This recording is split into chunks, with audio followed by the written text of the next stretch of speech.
so nice. There's so much energy, I know. And so much enthusiasm. They might have seen me yawning earlier, so maybe they're trying to compensate. I was like, I swear to God, it won't happen. No. But welcome back. Last time you were here, your kiddo was 1, right? Yes, he was a little. He's 3, right? He's 3.5. Oh my God, what's he into? He's into, oh my God, we may not be running a little bit on time because I stopped to film a front-end loader on the street that was doing some construction in New York City. So that's what he's into. Big into trucks, construction, Legos, you know, books. Oh my God, we're into Legos. He's a big reader. And he's like always working on his vocabulary, which is very cute. And he'll like test out words very bravely without really understanding how to use them. And like the other night, we were having dinner and there was a little pause in the conversation. He looks up from his pizza or whatever. I'm not supposed to feed him. And he was like, Mama, oh my God, you're the future. What? And I was like, you're the future. Thank you. I was like, you definitely don't know what that means, but it was very powerful. And my or does he? Well, maybe. Yeah. But I was like, this is incredible news. And I was like, thank you. And he was like, well, so anyway. And then he just like changed the subject. And I was like, I'm going to take that. I know you don't know what you said totally, but I'm going to take it as gospel. Oh, filter it as I am 100%. the future. I was like, you know what? I kind of am. And I am now. And I'm the future. And I'm...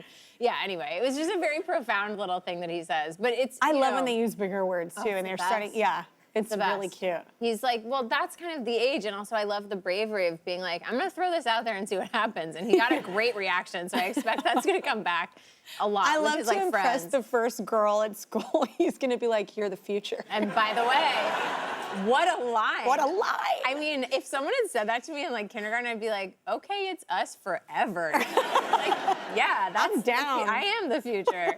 Wait, speaking of kiddos, when you were younger, I heard that you did something pretty interesting, 2 guys, and you're on like an apology tour about it. Okay, well this came up, so as you mentioned by saying the word podcast many times, I have started a podcast with 2 of my best friends from growing up, and obviously with 2 best friends from childhood, stories come up from that era. We were reminiscing about the clothes that we wore when we were in middle school, and one of my favorite items was this wooden clog from J. Crew. It had like a thick, it was just designed to break your ankle, like as efficiently as possible. And it had this thick wooden sole, and the thing I associate the most with it, and this is horrible, and this is a mea culpa, but in 4th grade, I found it amusing to see what happened to the boys in my grade when I kicked them in the balls with that shoe. Yeah. Just curious, what happened?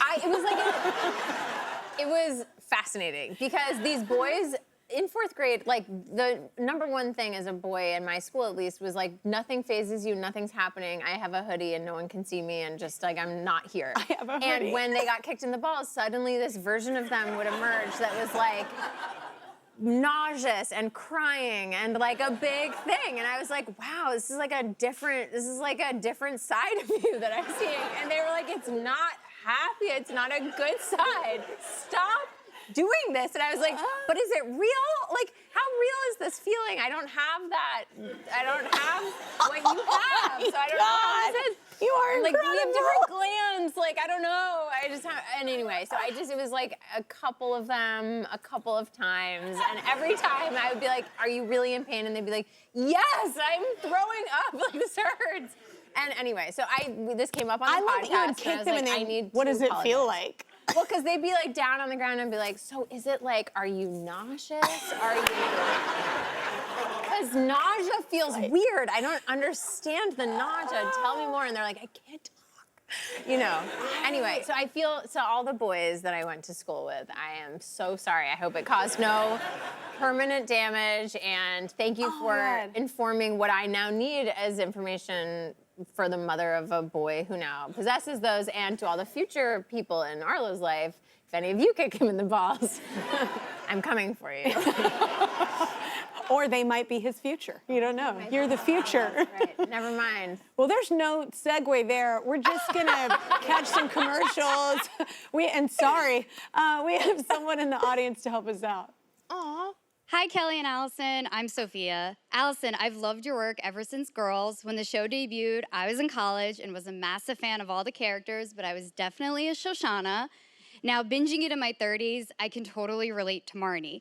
Stay here. Kelly has more with Allison after this. Welcome back. We're here with Allison Williams. That was a look at her new movie, M3GAN 2.0. It's in theaters Friday. M3GAN is back. What's new? M3GAN is back. Yeah. So much. I mean, she is as fierce and terrifying as ever. She's a little bit taller. And she's, I mean, she's just like, I'm trying to talk about her. She's not real, but she feels so real to me. And she is, in a way, actually real, because there is an animatronic M3GAN that I interact with a lot of my life while we're shooting these movies. So anyway, I just had an out-of-body experience while I was talking to you about that. No, a lot of people think, I love that you said the animatronics, so my son is obsessed, by the way, with the animatronics, but I think a lot of people thought it was CGI. Like a lot of it, No, what's so crazy about making these movies is I'm constantly in a scene across from her, and they're like touching her up before her coverage, and I'm just watching her like move her face while they're like, you know, doing things to it or smearing Vaseline on her eyeballs, which is like really unsettling to watch happen to a humanoid robot. The creepiest times by far are when she's just powered down somewhere. Yeah, there's like a cringe. It's like so you'll be walking like through a part of the soundstage, and then there's like a tent that's a little dark, and you're like, who's in that tent? And you poke your head, because we use tents a lot in our business, which is not intuitive. But anyway, there you go, breaking news. There's a lot of tents. But anyway, in a soundstage, if you walk across the floor, there's just tents, and you open one, and then there she is just in a corner like this. No. And it's just scary immediately. She could be doing nothing, and it's just eerie. There's something about her. That is totally gonna haunt my dreams tonight. Yeah, for sure. Okay, wait, so speaking of scary things, what in like real life, what are some of your fears? Or like irrational fears? Everything. I mean, obviously like nothing. Everything. Everything. You show me. It's amazing that you're not an action star. Isn't it crazy? Yeah, exactly. You show me a tableau of what seems to be a serene situation, like a spa retreat or something, and I'll show you all the ways I can die there. Oh my God, do you think like that? Yes, I have intrusive, catastrophic thoughts all the time. Literally, I remember I was in therapy a long time ago, and I said to my therapist, I was like, you know, like when you're walking down the street, this is when I lived in New York, and I was like, and you picture yourself being like, attacked from the top of a building. And he was like, what? No one. And I was like, yeah, you're like walking along and you picture like, you know, a very personal and planned out attack. No is the answer, and you shouldn't either. And you should be able to just, you know, walk like a person in a place without imagining these like action movies happening to you, I think. So I've come to learn that my brain is just very creative. And now when you merge that with parenthood, let me tell you. Oh, man, that's a different level of stress. Let me tell you. Yeah. Yes, and it's kind of, I'm learning a lot about this as a mom, because I watch his mind move on from a certain task, and it makes me realize, like, he'll be putting a cup down really carefully, and he'll be like, see, Mama, I'm putting it down really carefully, looking at me, and then he'll spill it and miss it, and he'll say, and I'm like, but that's very interesting, because this story began happily. Oh.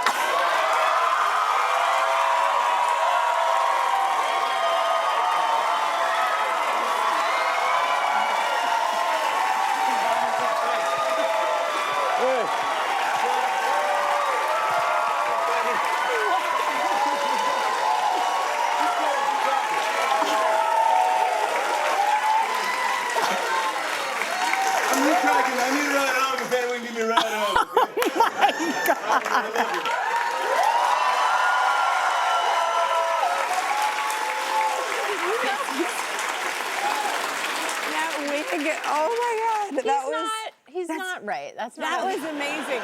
I just love, you never know what will happen in this building. No segue there either. No. Okay, so wait, we started talking about, it's Landlines, right? The podcast, Yes. And you started, when did you start that and why did y'all start that? We started it last year, and we recorded I love all that the we're episodes. just like, continue the interview. No, we're like, anyway, in a world where Jimmy Fallon didn't just walk in here looking like that.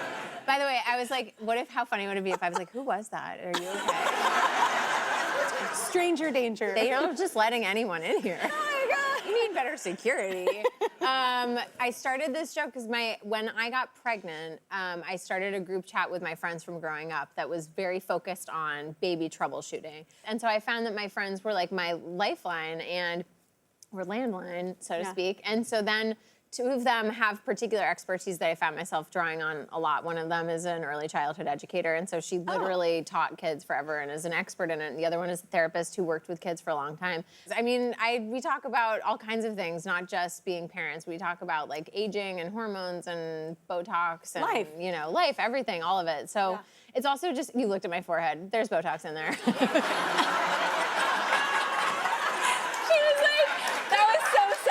I hope you can see that. See, look. You know what?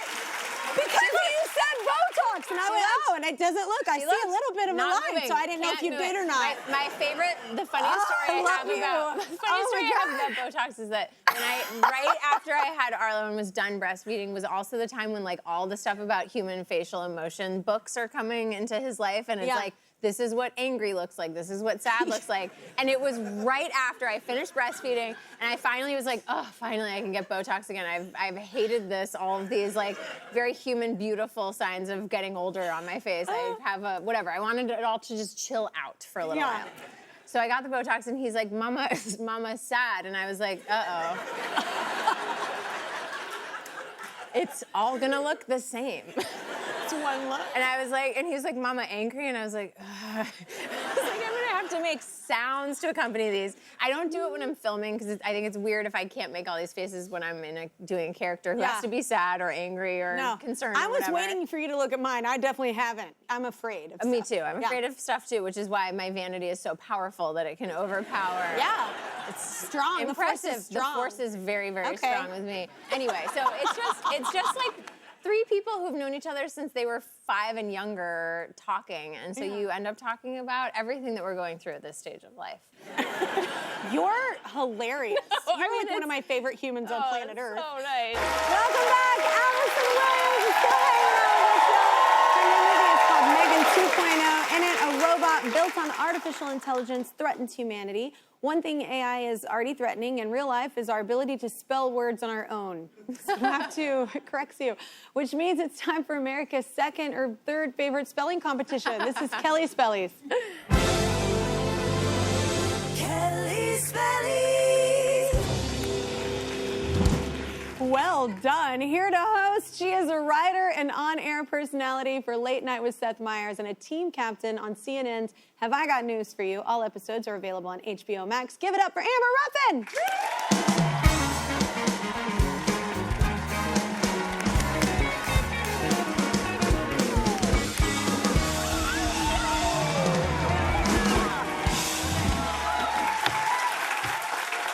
It's good to see you. How are all the shows? Late night, great. Have I got news for you? Great. Kelly Clarkson, outstanding. Okay, thank you. Thank you. I like that answer. Were you good at spelling when you were young? This is what happened. When I was in 5th grade, I was a lock to win the whole school spelling bee. Oh. And I got downstairs, and my word was diamond. And I spelled it D-Y-M-O-N-D because that's the name of my best friend. Oh, so you didn't lose? That was winning, really, you know? I won. Friendship. I still love her. That's so beautiful. Well, you now have complete control. Okay. There you go. Hello, welcome to the Amber Ruffin Show. Just kidding. First, let's meet Allison's and Kelly's teammates. They are 2 former Scripps National Spelling Bee competitors. First up is Krrisha.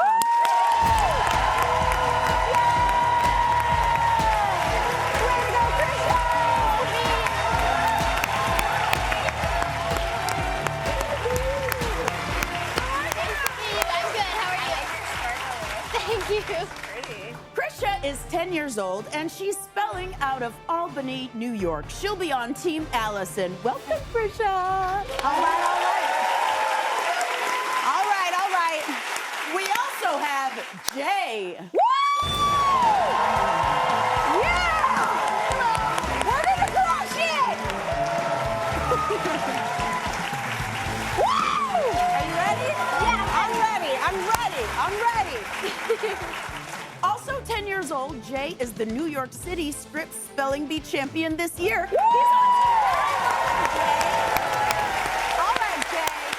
You guys, here's how how this will work. One person will spell at a time. I can help you out by providing the part of speech, definition, language, or the origin of the word. Not to brag, I can also use it in a sentence. Krrisha and Jay will spell words that they might get at a spelling bee. Meanwhile, Kelly and Allison will spell names of celebrities that are almost impossible.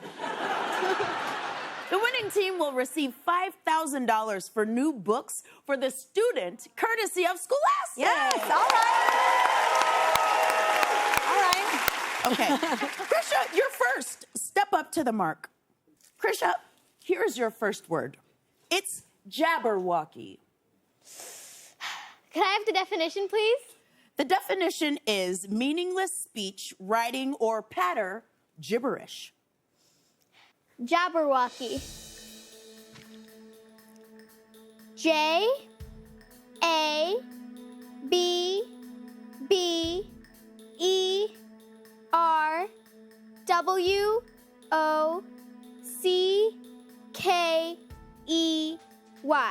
Jabberwocky.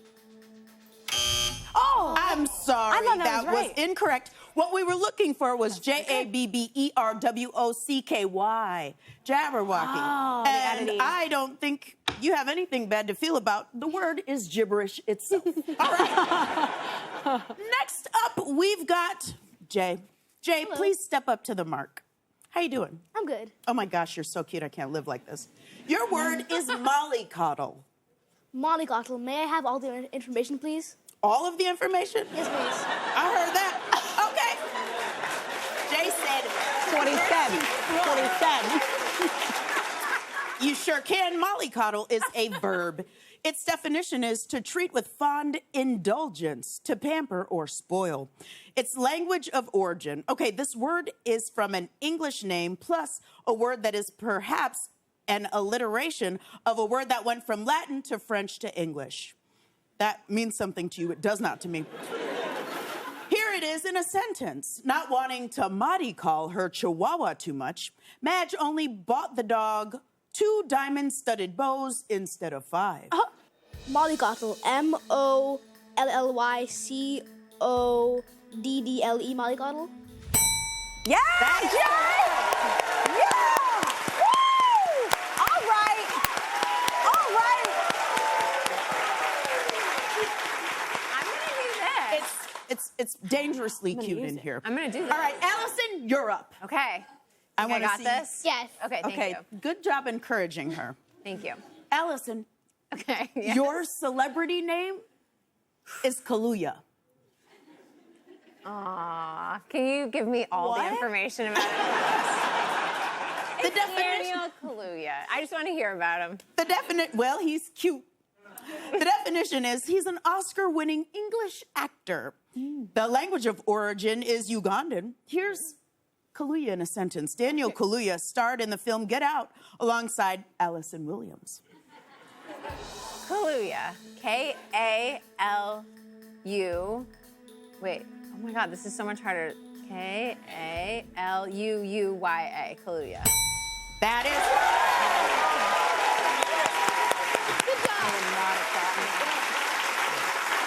For sure would not have gotten I that. have written that name 1,000 times, but when you're up at the line and the pressure is on, Yeah. and you're doing the hand spelling, Whatever, you did it. Kelly, it's your turn. Your celebrity name is Buscemi.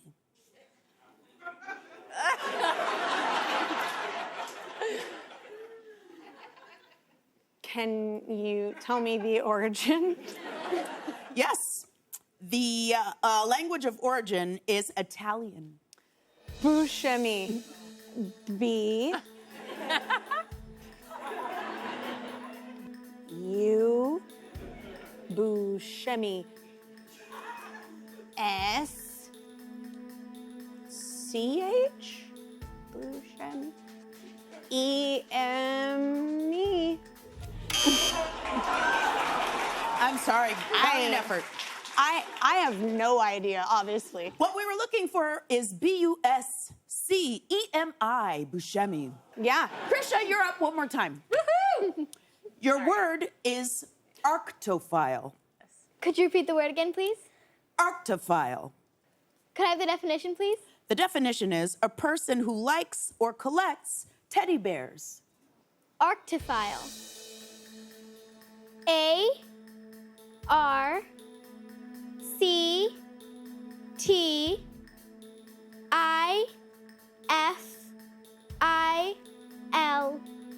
Arctophile. I'm sorry, but what we were looking for was A-R-C-T-O-P-H-I-L-E. Even though I did pronounce it Arctophile, I feel a little bit guilty. But then I look at your smiling face and I feel better. All right, next up. Hello. Jay, you guys are so cute. I'm just not used to this. Jay, it's your turn again. Are you ready to hear your word? Yeah. Your word is Piccalilli. Piccalilli, may I have all the information, please? Yes, Piccalilli. The part of speech is a noun. The definition, a relish of chopped vegetables and pungent spices. The language of origin, this word is from a word that probably went from Dutch to English under the influence of another word that passed from Latin to Spanish. I mean, what could that possibly mean to you? Here it is in a sentence. Wanda put a dab of Piccalilli in her tuna salad. Can you repeat the word again? Mm-hmm. Piccalilli. Piccalilli. Okay, here goes. Piccalilli, Piccalilli? I'm sorry. What we were looking for is Piccalilli. A series of impossible letters. Gosh. All right, next up, we've got Allison. That means it comes down to us? Oh, I'm gonna give you $5,000, buddy. You just don't worry about it. I got you. I got you. I can't spell, but I got money.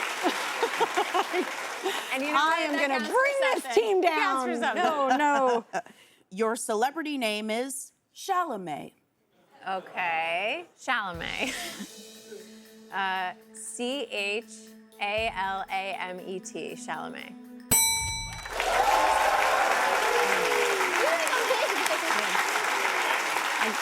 I got you. Like when I fail, I got you. Yeah, for sure. Your celebrity name is Joaquin. Oh. Joaquin, like Phoenix? Joaquin Phoenix? Okay, so I'm gonna say J. O-A,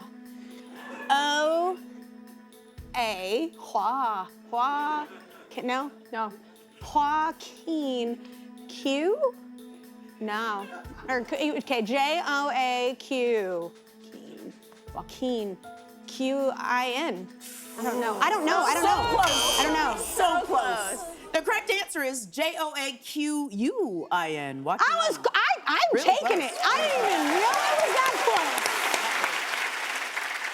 That means the winner of the 4th annual Kelly Spellys is Krrisha and Allison. Oh, man. Well done, ma'am. Well done, ma'am. Well done. All right, but there are no losers in Kelly Spellys because I will not let you down, man. In order to help you build your home libraries with more books and back-to-school supplies, I'm now worried about every word I'm saying, Scholastic is giving you each $5,000. So congratulations. Absolutely, thank you. You did so great. You crushed it. Everybody give it up for Krrisha and Jay, Allison Williams and Amber Ruffin. Thanks to the Scripps Spelling Bee, which just had its 100th year anniversary. And congrats to Faison Zaki, this year's winner. Allison's movie, M3GAN 2.0, is in theaters Friday. And all episodes of Amber's show, Have I Got News for You, are on HBO Max. Y'all check that out.